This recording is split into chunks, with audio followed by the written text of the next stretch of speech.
The golden morning sunlight finally melted the last winter snow on our roof, so Ami woke up to a sweet little bird singing outside. Down the hallway, her best friend Lily was already stretching her arms in bed.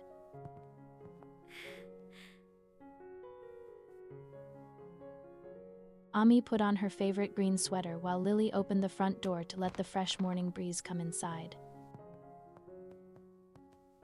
Ami grabbed a woven basket and they walked out onto the damp grass to visit their small glass greenhouse. Lily carefully picked some fresh rosemary and basil while Ami found pretty yellow flowers to make the kitchen table look nice. They walked back home holding hands, just listening to the quiet sounds of the forest.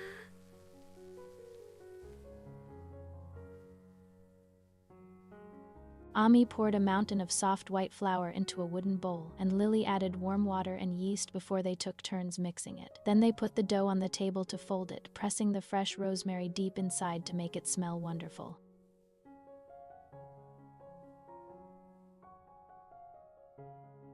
While waiting for the bread to rise, they set up a lovely plaid picnic blanket on the porch with small teacups and flowers. But suddenly, dark clouds hid the sun and a gentle spring rain started to fall.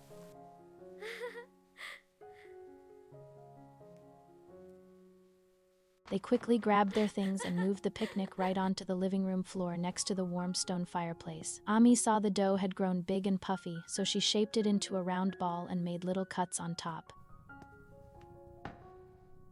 They played a quiet card game while listening to the rain, until the delicious smell of baking bread filled the whole room.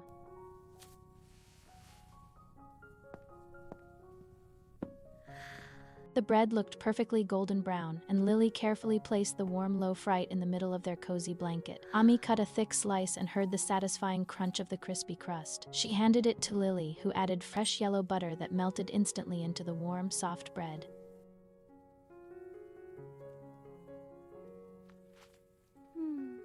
Lily poured warm herbal tea, and the steam mixed perfectly with the cool, rainy air coming from the window.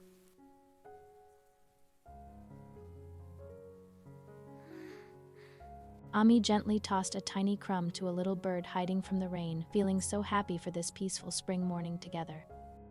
A wooden cart rolled down the dirt path toward the village just as little Leo looked out his window.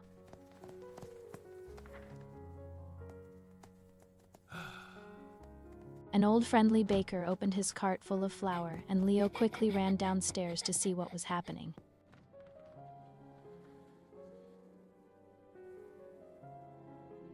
The baker rang a cheerful brass bell, and the village mayor brought out a long wooden table for everyone to use.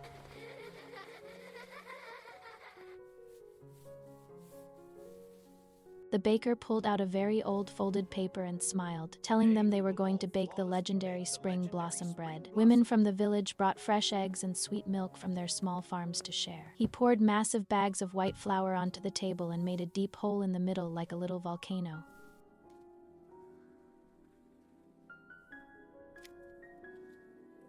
The baker used his strong hands to mix everything, and soon the whole village joined in to help press and fold the giant dough.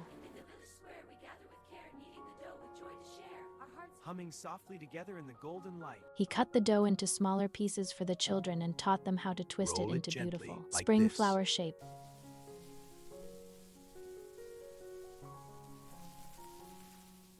Suddenly, a strong spring wind blew the old secret recipe right off the table and sent it flying toward the woods. A little village dog thought it was a fun game and bravely jumped up to catch the paper in its mouth.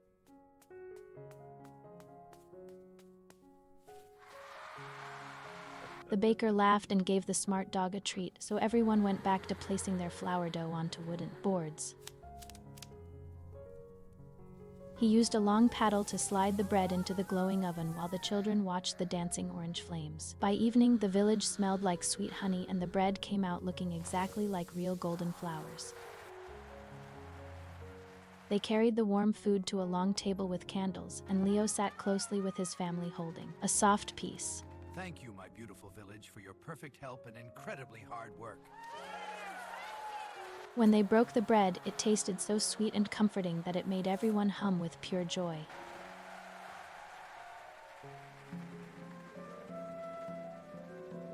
People danced around the warm stone oven in the cool night air as the kind baker packed his cart to leave. Leo looked up at the bright stars, holding his bread and feeling perfectly safe as the village went to sleep peacefully. A bright red vintage train drove past endless green fields until it reached the station where Elara was waiting.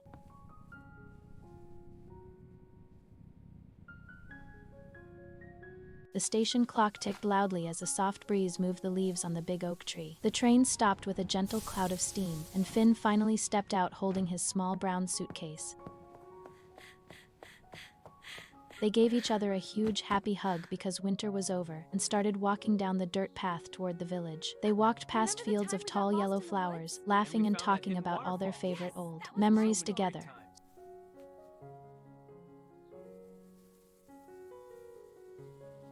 Soon they arrived at a cozy wooden cabin near the river, and Elara pushed the heavy door open to go inside.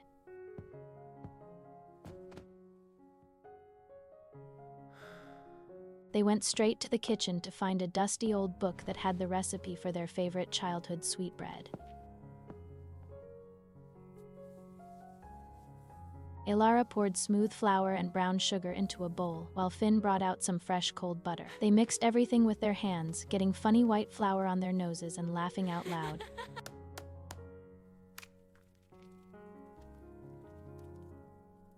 She pushed and folded the dough on the kitchen counter until it looked perfectly smooth and round, but when she tried to turn on the modern gas oven, the knob was completely broken and cold.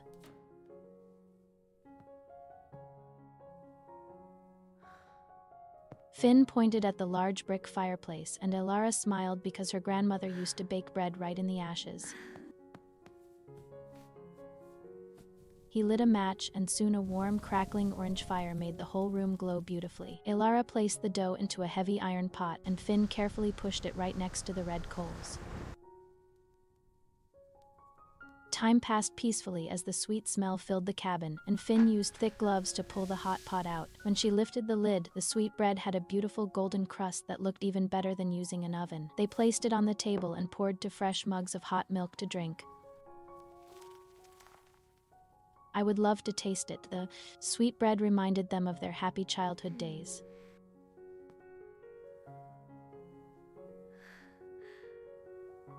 Suddenly, a loud knock at the wooden front door broke the quiet evening silence. Finn opened the door to find an old envelope tied with a ribbon, and he looked at Elara with wide, surprised eyes.